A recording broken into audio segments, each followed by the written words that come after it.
all of my students are my favorite students.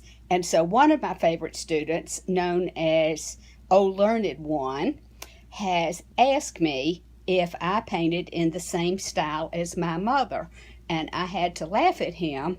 Mother loved to do things quickly. She did not work over things. She was, to me, very gifted. And of course, at the age I was talking to her, I was 20 years younger. And this is a painting that she did of my daughter Sarah. Very fresh, again, not overworked. I'm so pleased to have it. It makes me really happy every time I look at it. In a minute, I'll turn it around, and I do not know why she did a sketch on the back. But let me show you the way she rendered the face. If you are painting a portrait, you will want to be aware of the planes of the face. And for me, one thing that was hard in learning was you don't paint every hair. You paint them in masses. And again, I just am all in the talent of my mother and wish I could ask her more questions now that I have painted more. So this is, again, my precious daughter.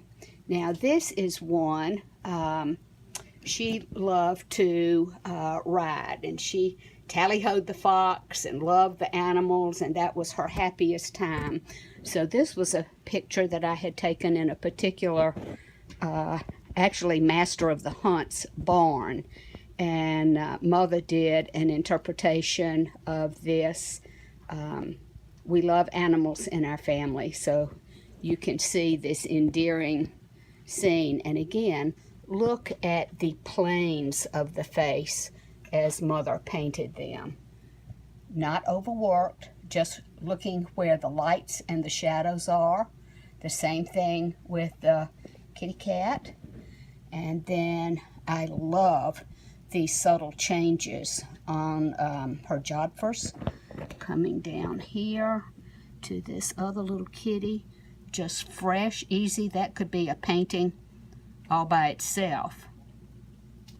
And then this is one of a gentleman. Now, Mother loved to, couldn't always go to classes with people, so she would work from books. And I suspect that this is one from a book, because she would not have gone out into the field to photograph that. So I love this. And this will go back on my wall now.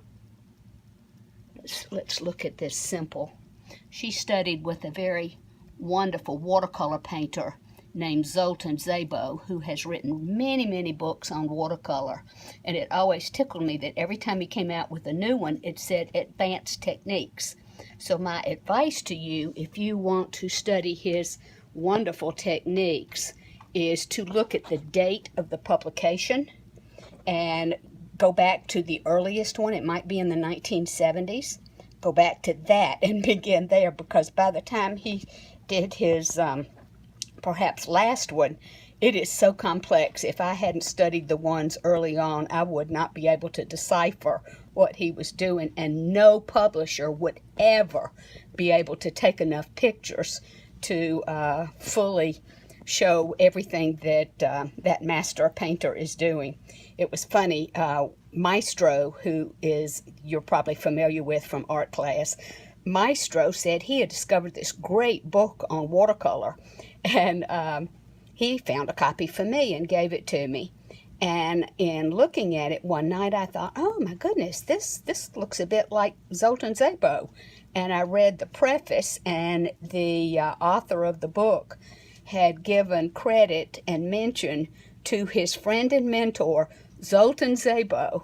So that's what happens when you have a really wonderful teacher. We're all influenced, and it just passes down and down and down and around. So I hope you've enjoyed seeing these oils of my mother's, because she's, oh, let me turn this around and show you what she did on the back. Whoopsie! Well, there goes Sarah, but she'll be all right. Okay. this is what she had sketched on the back. Now, why she did that, I have no idea, because, of course, it's unprimed canvas on the back, and Mother would know the techniques of working on a primed canvas to protect the surface from the oil in the oil paint. So, anyway, she was working something out before she went on to create what we've just seen here. So I hope you have a lovely day. It's been fun being with you. Bye now.